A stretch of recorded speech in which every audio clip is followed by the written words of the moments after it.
Willow is the best firewood in the world for us. However, if I could magically have a lifetime supply of any species of firewood, I wouldn't choose willow. So why do I say it's the best firewood in the world? Now that is an interesting question.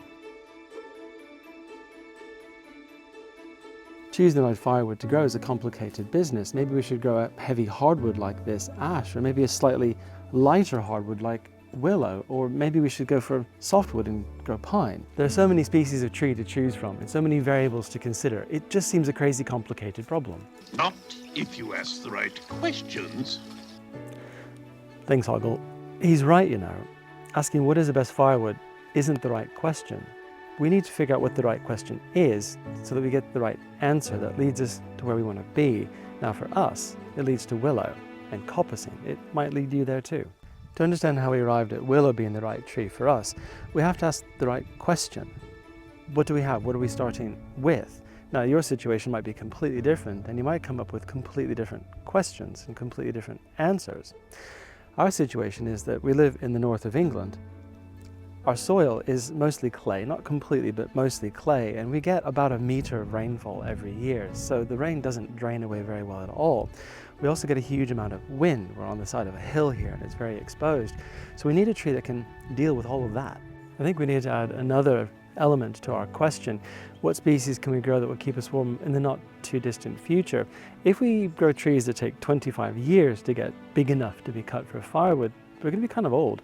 I'm in my late 40s now. I know I look much younger than that. But if we grow a tree for 25 years, cut it down, and then say 2 seasons for drying period, I'm going to be 75 by the time I get to light my first homegrown firewood.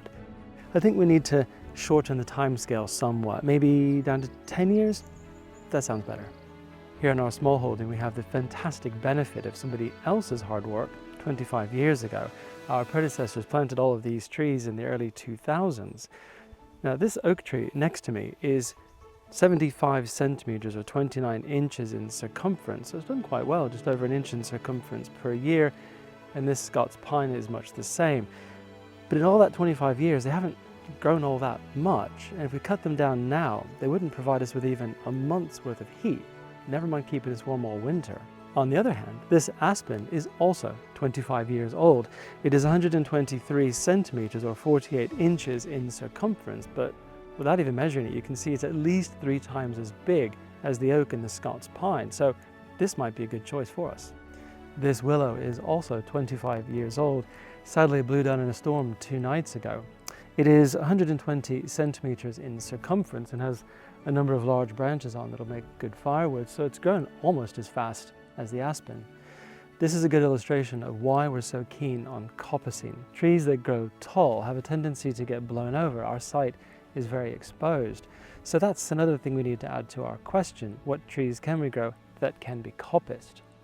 Now our hope with this tree is once I cut the timber off of it, the root ball should then fall back down, and being willow, I'm hoping that it might reshoot and become a coppice itself. Of course, we could just grow the biggest tree in the world, a load of these things. This is a sequoia, a giant redwood. When it's mature in about 3,000 years' time, it will provide us with a lifetime of firewood. Maybe not. To help us formulate our question and find the right species for us to grow, it's important to take note of a very interesting fact, which is that all trees are actually the same.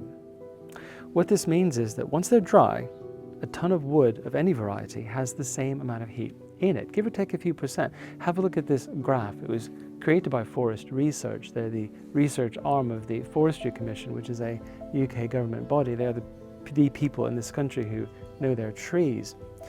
You'll see that all of the wood has almost identical heat values. What they did was they took a sample of common hard and soft woods that grow in Britain, dried them all to the same moisture content, then burned them to ash and measured the heat that came off of them. And they're almost all identical.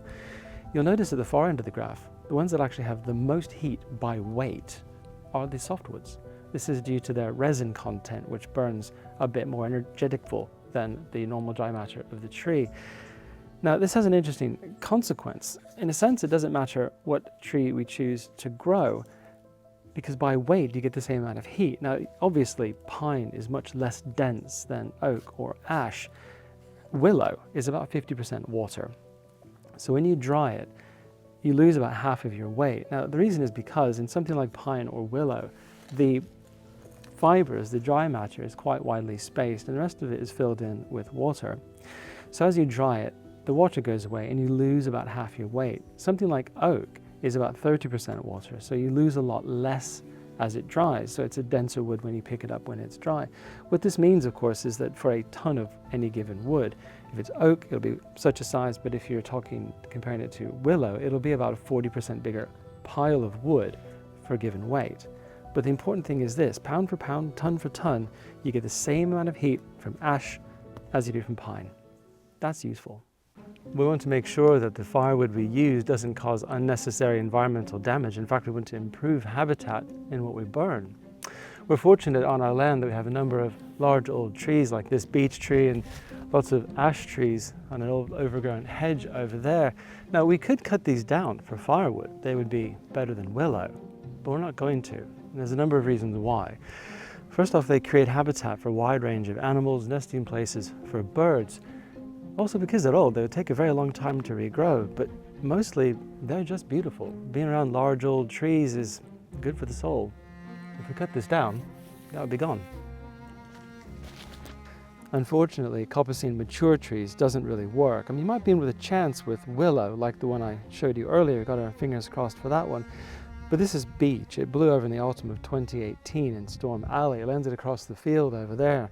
We chopped it all up for firewood, and the roots then flipped this back the right way up.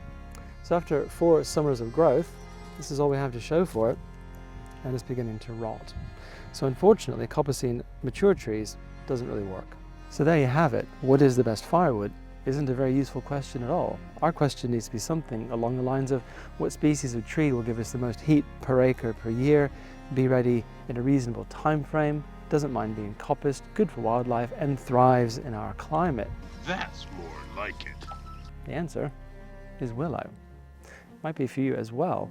Now, we aren't just growing willow. We've planted thousands of other trees. We have oak and hazel and birch and aspen, and we're going to see how well they do compared to our willow, but we are relying on these for the bulk of our firewood. We'll let you know how it goes. Hope you enjoyed that. Thanks for watching.